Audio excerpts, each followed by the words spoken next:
No Monte das Oliveiras, achava-se Jesus assentado quando se aproximaram dele os discípulos. Em particular, eles pediram: Dize-nos quando sucederão essas coisas, e que sinal haverá da tua vinda e da consumação do século? Ele lhes respondeu: Vede que ninguém vos engane, porque virão muitos em meu nome, dizendo: Eu sou o Cristo, e enganarão a muitos. Certamente ouvireis falar de guerras e rumores de guerras. Vede, não vos assusteis, porque é necessário assim acontecer, mas ainda não é o fim. Porquanto se levantará nação contra nação, reino contra reino, e haverá fomes e terremotos em vários lugares. Porém, tudo isso é o princípio das dores.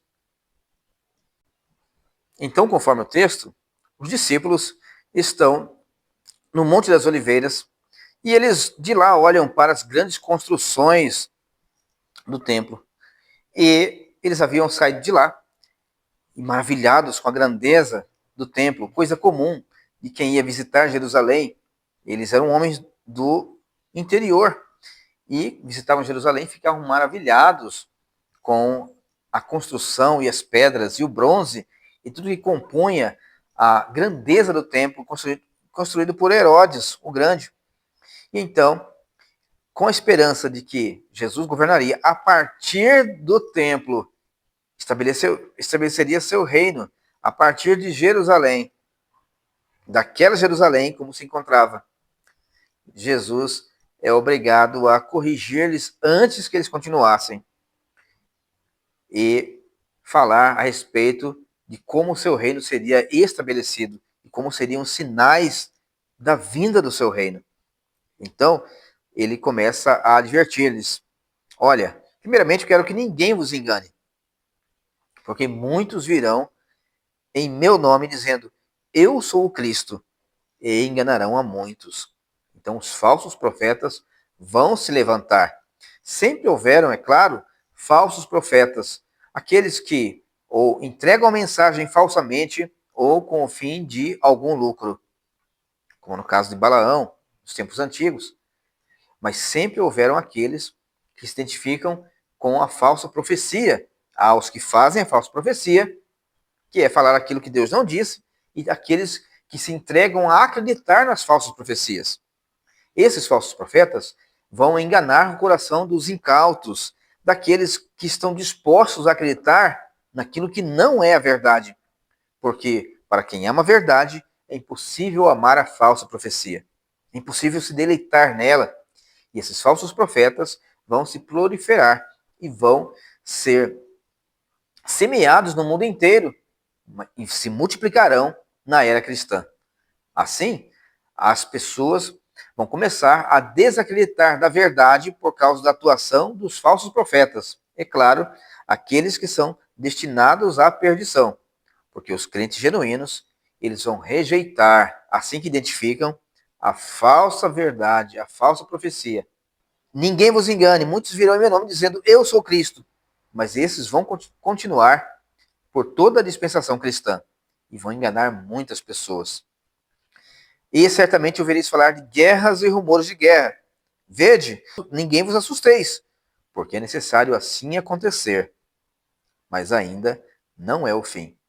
É claro também que as guerras sempre houveram depois que o homem caiu em pecado. As tribos guerreavam, os clãs guerreavam, depois os povos guerreavam entre si. Mas essas guerras vão se intensificar a ponto de tornar o mundo um lugar quase insuportável. Na época que Jesus disse essas profecias, o mundo estava vivendo em paz, porque o Império Romano havia imposto a Pax Romana, através de suas estradas, e os seus exércitos chegavam muito rápido nos lugares, e o governo romano controlava turbas com muita eficiência. Porém, nós, quando olhamos para o texto, Jesus está dizendo: olha, o mundo não vai viver em paz por muito tempo, porque esse mundo não é um mundo de paz. E cada vez mais as nações vão entrar em conflito. Lucas vai apontar para a angústia dos homens e o terror que vai se disseminar entre os homens e nas nações. Os homens irão de um lado para o outro com angústia e terror, e muitos desmaiarão de medo.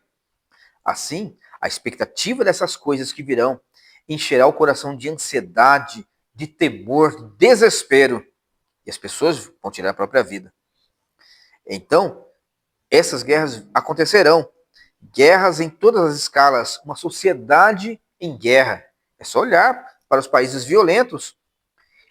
Existem países aqui na América do Sul que há mais de 60 mil mortes por assassinato por ano. Mas também outros sinais seguirão.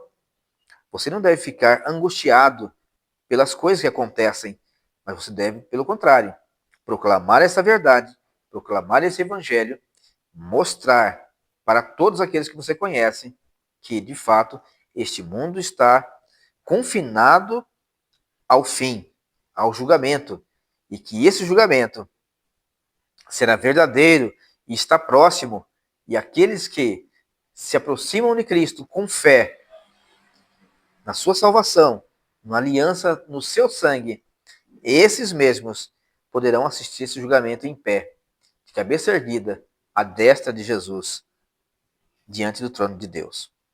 E é isto que nós vamos falar no próximo vídeo. Um grande abraço.